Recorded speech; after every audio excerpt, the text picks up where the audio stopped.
What's up, guys? It's good to be back. I just got back from a much needed vacation and I was reminded about how important your environment is and how being in the right environment can change your life for the better. In my life, I've had a lot of ups and downs, and I've been in a lot of really diverse backgrounds. I've lived in Long Beach, California, small 2-bedroom apartment with like 5 to 7 teammates depending on the month. I've lived in downtown Brooklyn, New York for 2 years. I'm born and raised in Houston. I've lived in Austin now for a few years, and I've traveled all over the world. And if one thing I want you to start doing is start paying attention to the way that your body responds to the environment and the people that you surround yourself with and the environments that you go into. What's interesting is that your body will tell you if an environment or a person is good for you. And it's easy to get kind of caught up in our thoughts, like, well, I have this job here, I got these bills, I got this, I'm dating this person, or this happens. And they're all valid, logical points. But have you ever been in a certain environment? Could be a restaurant, could be on a vacation, could be around a certain group of friends, and you just feel amazing. You're a happy person, but suddenly you're just even more happier. You feel more energy. You start coming up with new ideas. Great things for the next couple of days just kind of start popping up out of nowhere. Start closing deals. People reach out, want to hang out, want to reconnect. You notice why this happens. Energetically, what's happening is that humans and animals and plants absorb the energy of the people, the things, and the environments that they're around. It's slowly being absorbed into you. It's changing your frequency, and it's changing what you attract in your life. Okay, I'll give you an example. I learned this early on running businesses. Let's say you have a 40-person team. And let's say that sales is 10 to 15 people, finance is 5, operations is 7 to 8, and you got a few other departments that makes up like that rest 10, 12, or whatever's left. Let's say that you let go of a toxic person that is in finance, that, by the way, does not talk to a single person on the sales team. What I would learn is I would let go of these people, and suddenly, it would seem like absolute no reason, our sales would go up, morale would improve, people would be happier, bigger deals and bigger opportunities would suddenly just start coming. And I was like, man, this doesn't even make sense. These people don't talk to each other. But what happens? That energy is rubbing off on the entire organization. It ripples through every single person, even if they don't always talk. And it changes the performance of the company. And so I was reminded of this. I mentioned I just got back from vacation. And I was in Tulum, Mexico. It was the first time I ever been there, and it was beautiful. I had such great energy. The people that go there are so cool. Stayed in this beautiful, beautiful villa, and then I did that for a couple days, and then stayed at this really awesome resort right on the ocean. And my mind felt so creative. I felt so relaxed. I felt so important. And then I started kind of studying how certain locations affect people. And what I found out is for each human, you're actually meant to be in certain different areas. It's quite interesting. And I was talking to someone who actually specializes in energy and all these different things. And what they're saying is that they're like, Grant, you gotta listen to your body more. I was like, well, what do you mean? It's like, well, you have your mind that can be a little bit chaotic at times, right? And logically it says, oh, well, I got to go here, I got to do this. But if you listen to your gut, it'll tell you where you're supposed to be. And after hearing that, I started thinking like, well, where in the world, when I go there, everything seems to just work better?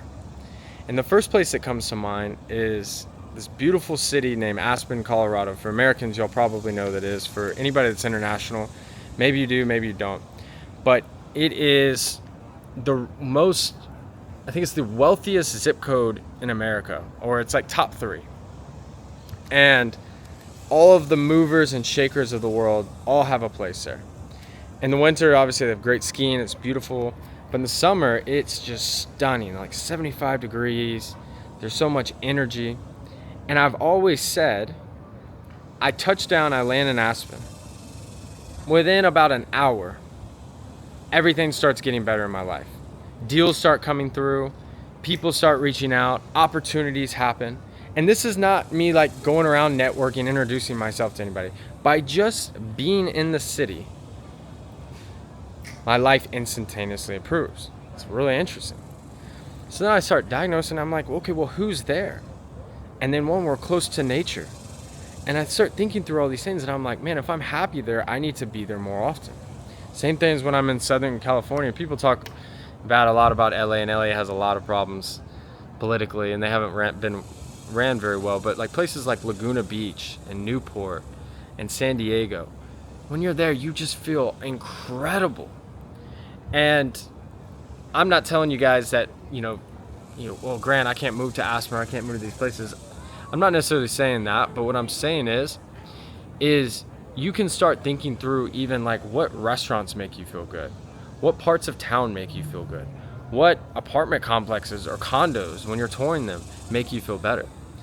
And if you're living with a group of people and you're like, well, Grant, like I can't afford to have a place of my own yet, I feel you, because I was in that situation for quite a long time in my life.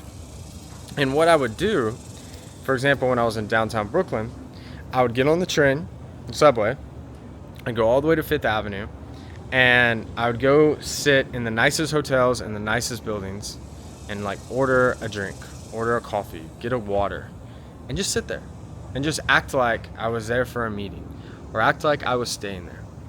Or I would go sit and try to do some work or do some reading or just be on the internet learning different things, listening to podcasts, something. Because I wanted to absorb that energy, and I wanted to make sure that I became more and more comfortable in that environment.